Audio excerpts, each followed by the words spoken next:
So it isn't about, maybe you have a pattern or a behavior where you have to control your environment and everybody in it, and maybe you feel like you have to control yourself more or whatever.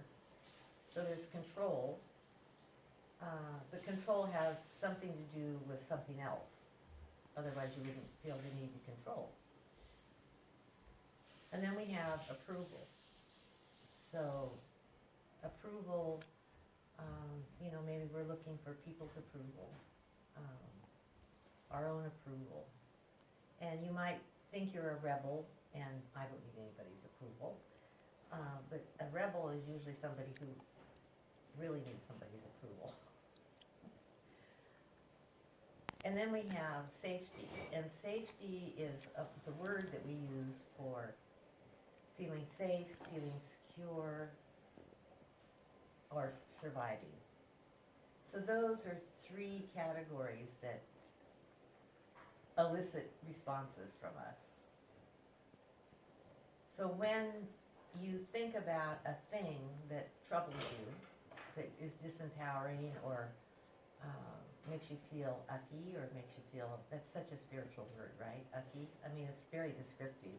Sometimes when you can't describe anything else about yourself, just feel ucky, So feeling that way, you know that there's been whatever the thing that you're thinking about. So I'm going to ask you, does it have mostly to do with control, approval, safety? And I'm using the word safety to include safety, survival, and security. So those are kind of the things that run this. So you would look at that. So you're having trouble with a relationship. You can ask yourself, and you're feeling this very disempowered way, and you can ask yourself, okay, does it have to do with control? Does it have to do with approval, or does it have to do with safety? Now what's really interesting is just go with the first thing that comes up, because in reality, all of those are connected. So for example, a child that's raised in an abusive alcoholic family, they might say, well, my first, they're thinking about something in their childhood, and they'll think, well, it's control. Well, yeah, it is control, because a child that's raised in that environment learns to control how they move through the family to keep things peaceful. It's like walking on eggs. They also deal with approval, because they're looking to get approval so that they don't rock the boat, right? And they're doing both of those because they're trying to feel safe and survive. So you can see that they're all connected. So it doesn't really matter which one you use. We're just using them to elicit a response. So I'm going to have you go through as a group. I'm going to ask you the question. I'm going to have you release the energy. And if I'm asking you if it's control, but there's something in you that says, no, it's safety, then just release on safety. The point is, those words are just eliciting a response from you so that you can release the energy. Now, have you all seen, now I can't remember if it's in, it's a Japanese doctor that studied water. Dr. Emoto. Yeah, and he showed that if you put a label of love on water, forms a beautiful crystal. If you put, hate or a Nazi symbol, it's really ugly. It's like that, okay?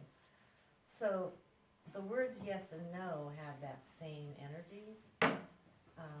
So when I ask you, can you let go, then you want to say yes. Can you let go of wanting control so you can have control? You just say yes, because it's a releasing energy. you're not saying yes to the event. You're not saying yes that you agree to it. What you're saying yes to is, I just can release the energy. I'll just release the energy. And if you notice that you're thinking, tip your head a little bit. Because when we meditate, we never meditate with our chin sticking out, because it puts us up in our head. So we tip our head a little bit and just say yes and release the energy. So I'm just going to go through and just ask this repetitive question. You might even get bored with it. But that's just mine. So just release the energy. So I'm also going to ask you, if you measured it from 1 to 10 of intensity, what number would it be? So you say, oh, it's a 10 or an 8. Okay, so, and then at some point I'll say, if you were going to measure it now, what would it be? And we'll get it down to 1 or 0. Okay? So it's just energy. Remember that everything that we experience gets stored in our body. It's energy. There's nothing to fix. There's nothing to do except if you just release that energy, it gives you freedom. It's like if you come in from working outside in the dirt and you're all covered with mud, you go in and you shower and you clean yourself off and your skin can breathe and you feel lighter. Well, if this is an internal process, it's the same thing. So does everybody have something that they're